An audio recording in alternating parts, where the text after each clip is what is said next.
વિદ્યાર્થી મિત્રો, design of રેનફોર્સ concrete સ્ટ્રક્ચર્સની video સિરીઝમાં આગળ વધ્યા. આપણે ગયા લેક્ચર્સમાં આપણે ફ્લેંજ બીમની થિયરીમાં ઘણી બધી ડિટેલ્સ થિયરીમાં જોઈ હતી. આજે આપણે એનાલિસિસ પ્રોબ્લેમની ચર્ચા કરીએ છીએ. એનાલિસિસ પ્રોબ્લેમ એટલે કે તમને બીમમાં તમને ડાયમેન્શન આપેલા હોય અને રેન્ફોર્સમેન્ટની વિગત આપેલી હોય તો તમે એની મોમેન્ટ ઓફ રેઝિસ્ટન્સ એટલે કે એની મોમેન્ટ લેવાની કેટલી કેપેસિટી છે એની ગણતરી આપણે કરી શકીએ. પાછલા લેક્ચર્સમાં આપણે જોયું હતું કે ટી બીમ એટલે શું, એલ બીમ એટલે શું, એની ઇફેક્ટિવ વિડ્થ ફ્લેંજની કઈ રીતે કાઢી શકીએ એનો એક એક્ઝામ્પલ પણ આપણે ગણેલો કે ટી બીમ માટે અને એલ બીમ માટે effective width of the flange કઈ રીતે મળે. પછી આપણે કોન્સેપ્ટ પણ જોયો ટી બીમનો. એના ઉપરથી આપણે જોયું કે position of neutral axis either ફ્લેંજમાં છે કે વેબમાં છે કેવી રીતે નક્કી થાય. ફ્લેંજમાં હોય તો એ સિમ્પલ આપણે સિંગલી રેન્ફોર્સ સેક્શનનો દાખલો થઈ જાય અને જો વેબની અંદર હોય તો પાછા બે પાર્ટ પડે. અને છેલ્લે આપણે જોયું હતું કે લિમિટિંગ મોમેન્ટ ઓફ રેઝિસ્ટન્સ એના પણ બે પાર્ટ આપણે જોયા હતા કઈ રીતે પડે. અને આપણે છેલ્લે આ જે ચાર્ટ છે એનો પણ ડિટેલમાં સ્ટડી કરેલો હતો આપણે. તો આજે ફરી એક વખત આની ચર્ચા કરીએ. આપણે એનાલિસિસ પ્રોબ્લેમ આપણે કરવો હોય તો આપણે જુદા જુદા 4 ટાઈપના એક્ઝામ્પલ જોવા છે. તો એમાં આપણે જોઈશું આજે 2 ટાઈપના એક્ઝામ્પલ અત્યારે આ લેક્ચર્સમાં આપણે જોઈએ. ફરી એક વખત આપણે રિકોલ કરીએ. પહેલાં તો આપણે શું કરીશું, FC1 કાઢીશું, ધેટ ઇઝ 0.36. FCK, BF અને DF એ છે આપણું total compression. FT1 is equal two 0.87 FY into AST. જો FC1 is greater than FT1 હોય તો XU is less than DF. અને એ દાખલો આપણે ગણી શકીએ સિંગલી રેન્ફોર્સ સેક્શનની જેમ જ. જો XU is less than XU max તો આપણે IS કોડમાં જે આપેલા છે એમાં આપણે NXZGમાં MUનું ડાયરેક્ટ સૂત્ર લઈ અને લિમિટિંગ મોમેન્ટ કાઢવાની આવે. જો XU is equal to XU max તો આપણે કહી શકીએ કે MU limiting is equal to this. તો એ બંને જ ઇક્વેશન આપણે આપેલા છે. આજે એક બીજી ચર્ચા પણ કરવી છે કે ઘણી વખત પરીક્ષામાં એમ દાખલો પૂછે છે કે મેક્સિમમ કેપેસિટી કેટલી, એટલે કે જો XU મેક્સ જેટલો હોય આપણે તો એની બીમની મેક્સિમમ બેન્ડિંગ મોમેન્ટ લેવાની કેપેસિટી કેટલી છે.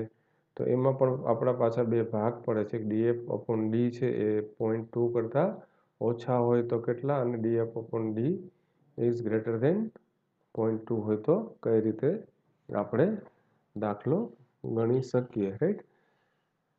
તો આ જે વસ્તુ આપેલી છે IS કોડમાં એ આપણે જાણીએ છીએ કે પેજ નંબર 36 અને પેજ નંબર 37 ઉપર એની આપેલી છે થિયરી કે જેમાં BFની ગણતરી કઈ રીતે કરાય. ટી બીમ માટે અને એલ બીમ માટે આઇસોલેટેડ બીમ હોય તો ટી બીમ માટે કઈ રીતે ગણતરી કરવી અને એલ બીમ માટે કઈ રીતે ગણતરી કરવી એ રીતે. અને અહીંયા બી છે એ આપણે BFની ગણતરીના દાખલા પણ આપણે જોયા છે. તો બાકીના જે ઇક્વેશન્સ આપેલા છે મોટાભાગના એ અહીંયા આપેલા છે NXZGમાં, જેનો પણ આપણે ડિટેલમાં સ્ટડી કરેલો પેજ નંબર 96 ઉપર.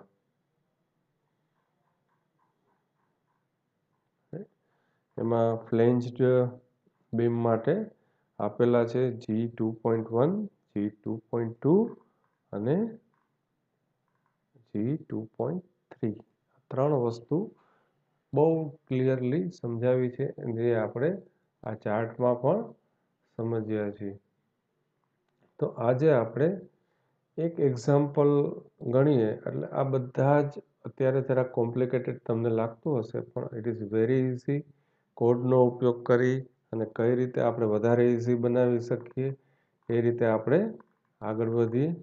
તો ટી બીમ એનાલિસિસ પ્રોબ્લેમ આપણે આજે જોઈશું.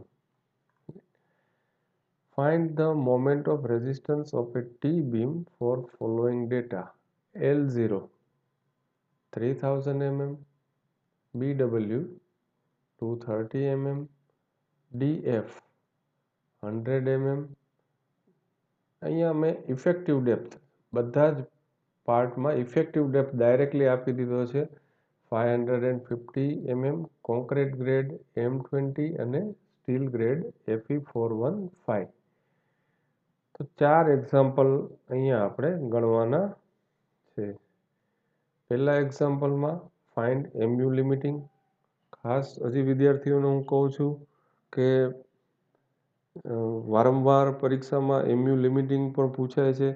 એમાં રેન્ફોર્સમેન્ટ આપવાની જરૂર નથી, અને વિદ્યાર્થીઓ ઘણી વખત પૂછતા હોય છે કે પરીક્ષામાં કન્ફ્યુઝ થઈ જાય, સાહેબ આમાં રેન્ફોર્સમેન્ટ આપેલું નથી તો કઈ રીતે ગણવું.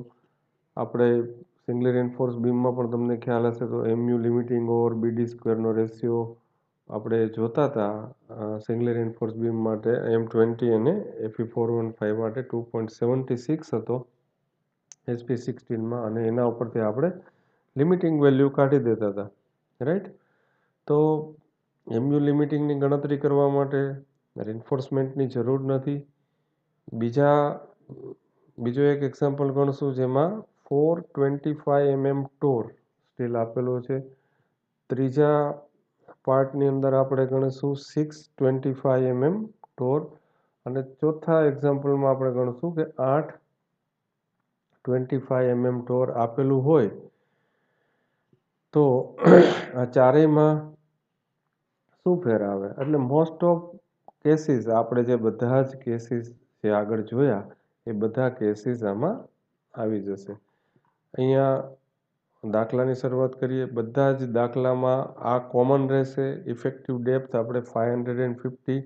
પછી જો સ્ટીલ 2 લેયરમાં કરવાનું હોય તો પણ એ આપણે ઇફેક્ટિવ ડેપ્થ 550 લઈને કરીશું કે એ ટોટલ ડેપ્થ એની એ રીતે એડજસ્ટ થાય છે એ રીતે. DFની વેલ્યુ આપેલી છે 100 mm, BWની વેલ્યુ આપેલી છે 230 mm, ઇફેક્ટિવ ડેપ્થ છે 550 mm. તો આપણે BFની ગણતરી કરવી છે. ટી બીમ માટે આપણે જાણીએ છીએ L0/6 BF = +BW +6 times DF, એટલે કે 3000/6 L0 એટલે તમને યાદ હોય તો ગયા લેક્ચરમાં જોયું હતું કે it is the distance between two zero moment. તો સિમ્પલી સપોર્ટેડ બીમ માટે જે બેન્ડિંગ મોમેન્ટ ડાયાગ્રામ આપણે છે, સિમ્પલ સપોર્ટ ઉપર જો UDL આપેલો હોય તો આ બંને પોઈન્ટ છે ત્યાં બેન્ડિંગ મોમેન્ટ 0 થઈ છે. એટલે L0ની વેલ્યુ કેટલી લઈશું આપણે, ઇફેક્ટિવ સ્પાન જેટલી. અહીંયા મેં ડાયરેક્ટલી L0 લખેલું છે. ઘણી વખત એક્ઝામમાં કે એમાં પૂછે કે ઇફેક્ટિવ સ્પાન 3000 mm, તો આપણે L0 હશે આપણો 3000 mm. હવે આના ઉપરથી આપણને BF ની કિંમત આવી ગઈ. આ BF આપણને મળી ગયા effective width of the flange 1330 mm, right, 1330 mm.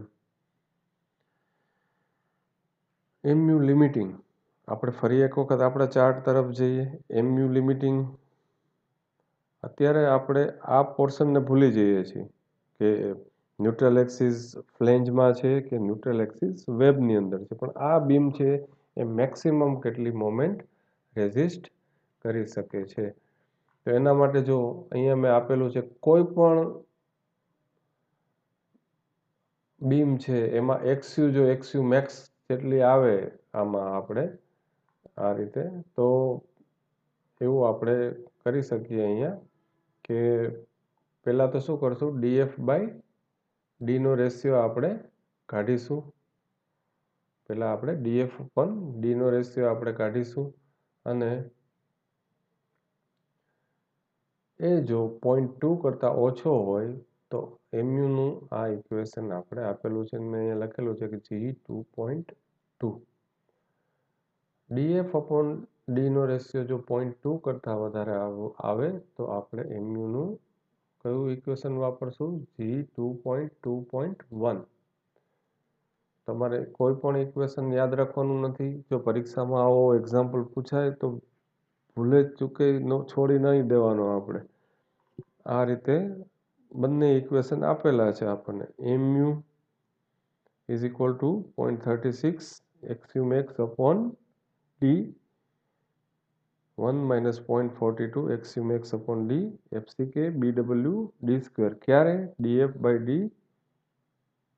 exceed 0.2, right. આ રીતે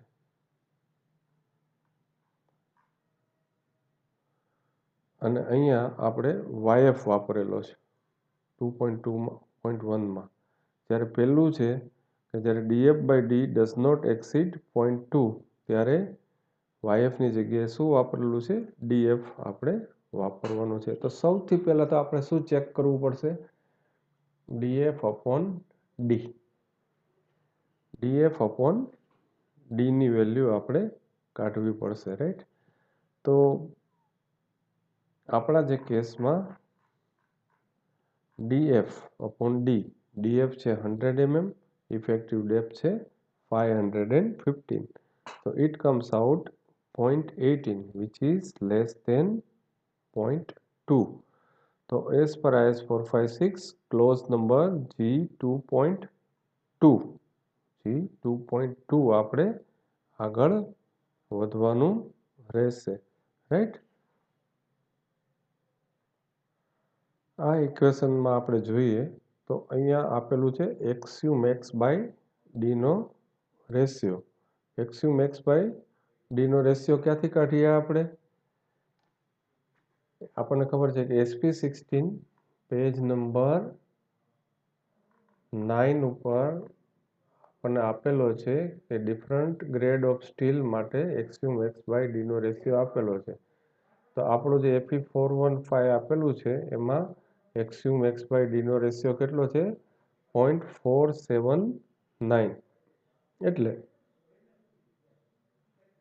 આ ઇક્વેશનમાં xu max ની કિંમત મૂકવાની કોઈ જરૂર નથી, પરંતુ xu max બાય ડીનો રેશિયો સીધો જ આપણે એમાં મૂકી અને આપણે આગળ વધીએ તો જે આ ઇક્વેશન છે, જો આ સીધું જ આપણને ઇક્વેશન આપેલું છે IS કોડમાં, એમાં હું કિંમત મૂકું બધી આપણી આ રીતે.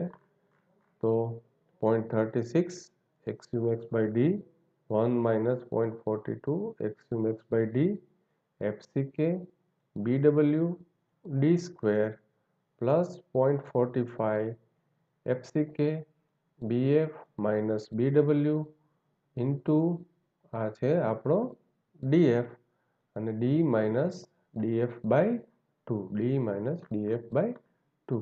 આ બધી જ આપણે અંદર કિંમત મૂકીએ એટલે કેલ્ક્યુલેટર ઉપર આપણે ગણતરી કરીએ તો એની કિંમત આવશે 686.68 into 10⁶ અને આ બધી જ વેલ્યુ ન્યૂટન અને મિલીમીટરમાં છે અને ન્યૂટન ઇન્ટુ mm. અને આપણે જાણીએ છીએ કે આને 10⁶ વડે ભાગાકાર કરીએ એટલે it is converted to kilo newton into metre, right. તો અહીંયા આપણે મેક્સિમમ ટી બીમ આ કેટલી મોમેન્ટ રેઝિસ્ટ કરી શકશે, 686.68 કિલો ન્યૂટન ઇન્ટુ મીટર. આનાથી વધુ આમાં સિંગલી રેન્ફોર્સ્ડ ટી બીમ, જો અહીંયા ખાસ શબ્દ છે, ડબલી રેન્ફોર્સ આપણા સિલેબસમાં પણ નથી. સિંગલી રેન્ફોર્સ્ડ ટી બીમ તરીકે આ મેક્સિમમ આટલી મોમેન્ટ આપણે રેઝિસ્ટ કરી શકશે, રાઈટ. તો અહીંયા આપણે IS કોડમાં કયા ઇક્વેશનનો ઉપયોગ કરેલો છે? G2.2. હવે બાય ચાન્સ df/d છે એ 0.2 કરતાં વધારે હોત તો આપણે શું કરવું પડે? ખાલી ફક્ત અહીંયા xu છે જે yfની કિંમત આપણે કાઢવાની 0.15 xu મેક્સ 0.15 xu મેક્સ પ્લસ 0.65 df. આ yf મળી જાય પછી એને તમારે આમાં મૂકી દેવાનો રહેશે. તો xu મેક્સની કિંમત કઈ રીતે મળે આપણને? yf શોધવા માટે xu max is equal to, માઉસથી સેટ કરું છું, ઇઝ ઇક્વલ ટુ 0.479 આપણા કેસમાં મલ્ટીપ્લાય બાય ડી. તો આ xu મેક્સ મળે અને એને તમે આમાં મૂકો એટલે તમને yf મળશે. રાઈટ. તો yf મળે એની કિંમત આમાં મૂકવાથી આ મળશે આપણને mu. તો જ્યારે તમને df આપણને મોમેન્ટ ઓફ રેઝિસ્ટન્સ અથવા તો mu લિમિટિંગ કાઢવાનું કહ્યું હોય તો df/d નો રેશિયો કાઢો. 0.2 કરતાં ઓછો હોય તો આપણે આ ઇક્વેશન, 0.2 કરતાં વધારે હોય તો G2.2.1 આપણે વાપરીને મોમેન્ટ ઓફ રેઝિસ્ટન્સ કાઢી શકીએ. તો અહીંયા આપણને ખ્યાલ આવી ગયો આની મેક્સિમમ લિમિટ. જો અહીંયા કોઈ પણ રેન્ફોર્સમેન્ટ આપેલું નથી, આ એની મેક્સિમમ કેપેસિટી છે બીમની. હવે બીજો દાખલો કે આ બીમમાં 4 25 mm ના સળિયા આપેલા હોય ટોર સ્ટીલ, તો આની મોમેન્ટ ઓફ રેઝિસ્ટન્સ કેટલી થાય? રાઈટ. તો 425 mm ટોર steel gives AST is equal to 1963.49 mm square. પહેલા સ્ટેપમાં આપણે જાણવાનું છે કે find the position of xu, either xu is in flange or wave. તેના માટે આપણે જાણીએ છીએ પહેલા શું કાઢશું? FC1 total compression that is 0.36 FCK BF into DF. તો આ બધી જ વેલ્યુ અંદર આપણે મૂકીએ તો ફ્લેંજની અંદર જે ટોટલ કોમ્પ્રેશન કેટલું પેદા થાય છે? 957600 ન્યૂટન, એટલે કે 957.6 કિલો ન્યૂટન. આ છે FC1. ટેન્શન કેટલું ટોટલ પેદા થાય છે સ્ટીલમાં? 0.87 FY into AST, એટલે કે 0.87 FY. અહીંયા AST ની કિંમત મૂકું તો ઇટ કમ્સ આઉટ 708918 ન્યૂટન, એટલે કે 708.92 kilo newton. FC1 is greater than FT1. આપણે બધી જ થિયરી આગળ જે જોઈ છે રાઈટ એમાં પણ જોયું છે આપણે FC1 is greater than FT1. તો neutral axis lies in flange. અહીંયા ક્યાંક હશે ફ્લેંજની અંદર આપણી જે ન્યુટ્રલ એક્સિસ છે એ હશે. તો આપણે જે ચાર્ટ જોઈએ છીએ હવે કઈ બાજુ આપણે આવી ગયા? FC1 is greater than FT1, XU is less than DF. Right. તો આ પોર્શન આપણે હવે જોવાનો રહે છે. જો પરીક્ષામાં આ પૂછાય તો પણ બહુ સહેલું છે. તમારે સિંગલી રેન્ફોર્સ બીમની જેમ જ આની ગણતરી કરવાની રહે છે. રાઈટ. તો XU is less than DF. આ કેસની અંદર આપણે જેમ જોયું એમ તમારે શું ફાઇન્ડ કરવાનું છે? XU. ક્યાંથી કરવાનું છે? IS કોડમાં આપેલું જ છે. તો બહુ ક્લિયરલી આપેલું છે.